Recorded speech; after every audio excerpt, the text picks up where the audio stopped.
Magandang umaga po sa inyong lahat. At sa inyong lahat. Magandang hapon po. Welcome po sa ating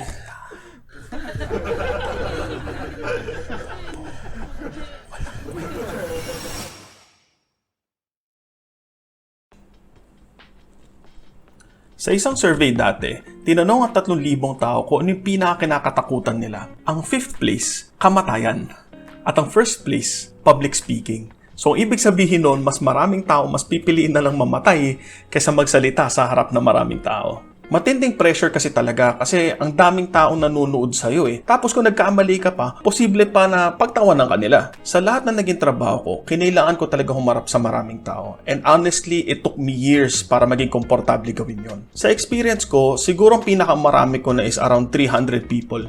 Doon medyo komportable pa ako. Pero may mga tao akong kilala na sobrang galing na host. Mga 500, 1,000, 2,000, kaya nila. Tapos may VIP pa. So sa video na to, isi-share ko yung mga pinaka-practical na bagay na natutunan ko throughout the years, pati yung mga natutunan ko na rin sa mga ibang kaibigan ko na speaker din. Number 1, kung hindi ka sanay mag-English, walang problema sa paggamit ng sarili nating wika. Hindi ko alam kung paano nauso to, pero kumalat kasing ideya na pag English yung ginamit mo, mas magaling ka, mas matalino, o mas professional. Para sa aming mga humaharap sa tao, hindi yun yung katotohanan. In fact, marami sa amin na nag-agree na mas nai-impress pa kami sa mga taong nagsispeech na pag dire-diretsong Filipino at mas malalalim na salita yung ginagamit nila. So gumawa ako na example, kayo na lang yung mag-compare kung ano yung mas suwabe pakinggan.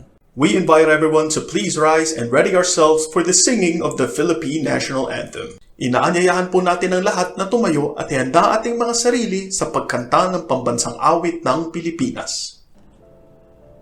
I don't know, man. I don't know, pare. Para sa akin, mas panalo yung Pilipino dun eh. Ang ganda kasi ng lingwahe natin at kung paano natin siya sabihin eh. Mas buo, ama lang yung bilis, rinig mo yung A, E, I, O, U, yung patinig yun. Patinig pala tawag dun.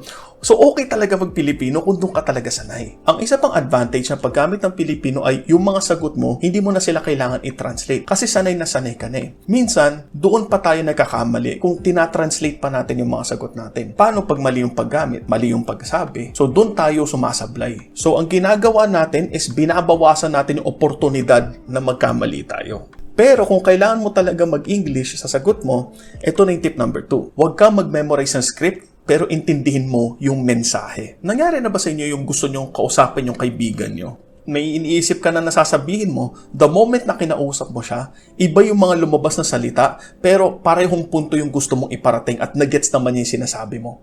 Ganon din dapat yung pagsalita sa harap. Kasi ang pinaka-importanting kailangan lang marinig ng audience mo is yung punto mo eh. What is the point? What is the message? Kasi yung madalas, yung ibang salita dyan, palabok lang yan eh. Yung punto. Ano ba talaga? May mga tao kasi na ang dami-dami nilang sinasabi. Tapos, the moment na sasabihin na nila yung punto, hindi na gets ng audience kasi ang dami na nga nilang nasabi. Wala tuloy naging ambag yung mga sinabi nila sa punto. So, keep it short and simple. Pwede ka naman talaga mag-script. Pero kasi, ang problema doon, matitempt ka na pag kunyari nabablanko isip mo, titignan mo eh. Which is, doon ka talaga magkakamali kung line by line mo titignan. So, yung mga magagaling magsalita na may hawak na papel, hindi yun script. Outline lang yun. So, nakalagay lang doon intro, point 1, point 2, point 3, conclusion, and para lang alam nila yung flow ng sasabihin nila. Kasi if you know the topic by heart, hindi mo na kailangan i-memorize yun eh. Baka nga kung ano pa yung lumabas sa bibig mo, mas maganda pa sa kahit anong script na magagawa mo. So ang last tip ay, sa dulo ng araw, wala sa atin ang ganon ka-importante. Wait lang, explain ko yan.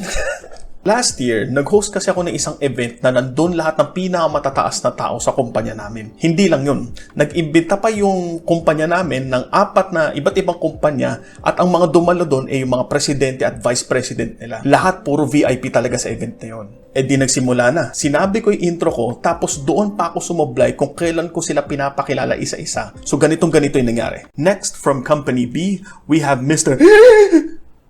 Diba? Bad trip eh. Hindi ko alam kung ano nangyari pero bigla ako nawala ng hininga. Bobo ko rin eh kasi pwede ko namang gawin yun. Nilayo ko yung mic eh. Pero sinama ko pa eh. Talagang napatingin na lang sila lahat sa akin eh. Tinuloy ko na lang. After nun, hiyang-hiya ako. Pero yung kinabukasan nun, hindi ko na siya dinala. I'm sure, 100% hindi naman nila ako iniisip eh. So paano ako nagiging sure na hindi nila ako iniisip? Kasi ikaw nga eh, I'm sure marami ka ring taong nakitang nadapa, natisod, pero hindi mo naman sila araw-araw naisip, diba? Pag may nag-remind lang sa'yo eh. So ganun din sila. So ayun yung punto kong gusto kong sabihin. Hindi ka naman ganun ka-importanteng tao sa buhay nila para araw-araw ka nila maisip eh. Bakit? Tingin nyo ba yung pagkakamali ko last year? Yung mga VIP, iniisip pa rin nila ako? Naalala ko yung host last year. Yung mga taong yun, may mga kanya-kanyang buhay sila. Siguro naman hindi na nila po problemahan yung pagkakamali ko last year, di ba? So the point is, hindi mo dapat lagyan ng unnecessary pressure yung sarili mo. Lalo ka lang magkakamali, promise. So ayun na yung video. Sana nakatulong kahit papano. Kung interesado pa kayo sa mga ganitong klaseng video, ang laking tulong para sa akin kung nag-subscribe kayo sa channel. Para sa mga katulad ko na nagsusumikap para maging matapang habang nagsasalita sa harap ng maraming tao, makakarating din tayo. Kita-kita tayo sa next vid. Bye!